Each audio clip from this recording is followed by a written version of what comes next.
This is 8 Minutes of Awesome. I'm Jennifer Lipsky. Did you ever look at a tree and marvel at its perfect beauty? How it thrives in its own way, how it stands strong and shares so much with the land in which it lives? Well, Isabelle Peyrichoux is here to talk with us today about this same unique inner beauty that resides within us all. Hi, Isabelle. Hi, Jennifer. So happy to be here with you. Oh, thank you so much. It is a joy to be speaking with you today. Mhm. And so, Isabel, I would love for you to share about the trees and what they mean to you as a significant point of how they have expression about our own lives. Mm. Yeah, thank you for asking. It's something that is very, very dear to my heart. And connected to what you just said about the tree, just I invite you to imagine that you see a beautiful tree in a forest. Let's say, for example, a beautiful pine tree that you just marvel at and you find, wow, this tree is so gorgeous the way it is. It's just the shade, is, its shape, everything. And imagine that this tree would be saying to itself, oh, I wish I was smaller. I think I'm not so beautiful. I wish I was maybe different, smaller, bigger leaves and all that. What would you be thinking about that tree doing that to itself? And unfortunately, it's what we do with us human beings. We tend to criticize ourselves for, oh wow, I'm too sensitive, or I'm too analytical. What's wrong with me? Why am that way? And we tend to do what we don't want the tree to do. We tend to want to be a different tree than what we are, and constantly criticizing ourselves for trying to be somebody else than who we are in our essence. And this, it's why I like the metaphor of the tree, because it saddens me so much that we have so much beauty and brilliance inside of us, just the way we are. And it saddens me so much that we spend often a lot of our time in our life wanting to be different than who we are, and making ourselves so miserable for that. Yeah, that is a Yeah. strong message. And you're right. I remember in my own childhood, even people saying, "Oh, what do you want to be when you grow up?" And that kind of thing. And I remember thinking, well, I don't know. What do I want to be when I grow up? So speak to that a little bit. Mhm. Yeah, and it's interesting, even just with this question, who do you want to be? As if we have to be somebody else than who we are.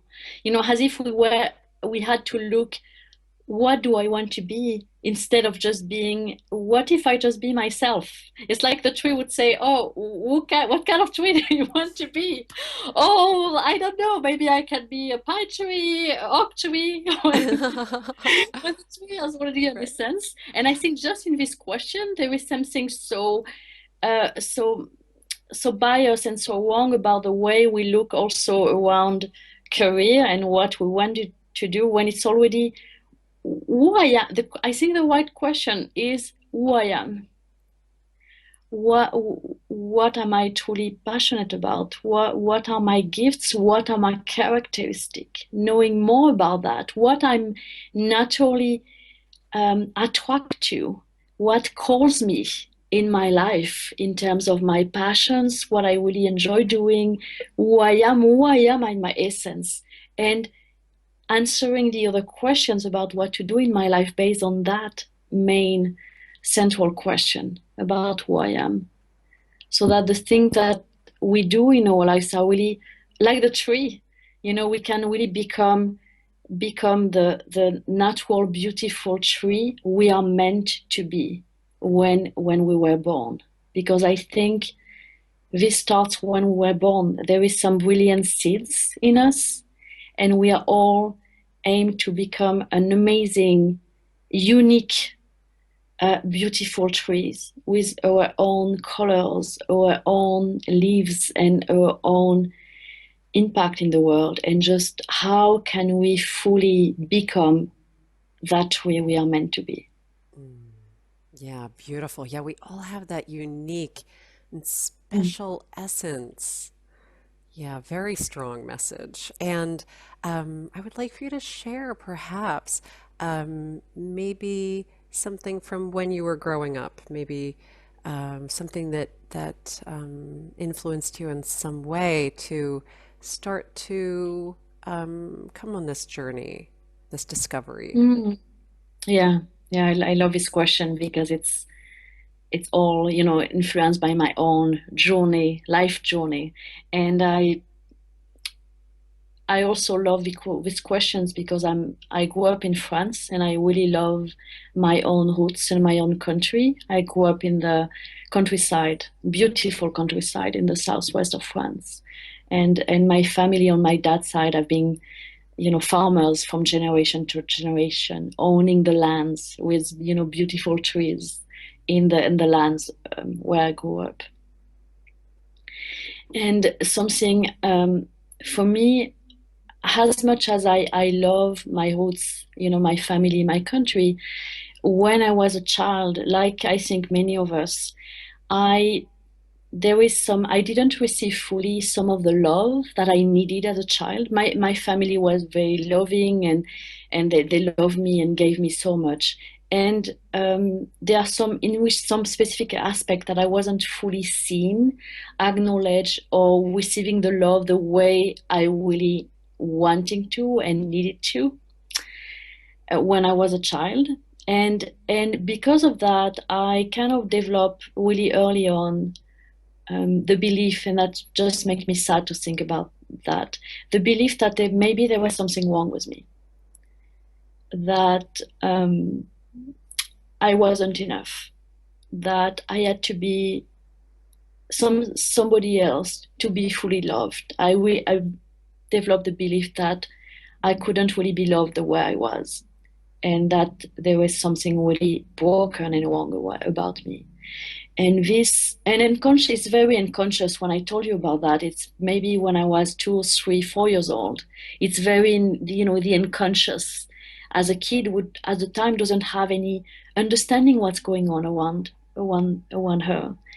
And this has unconsciously drive a part of my life without me really realizing, and always trying to work hard. I started at school to work really hard, thinking if I work hard, then people are gonna love me for who I am, and I'm finally gonna be enough in my life.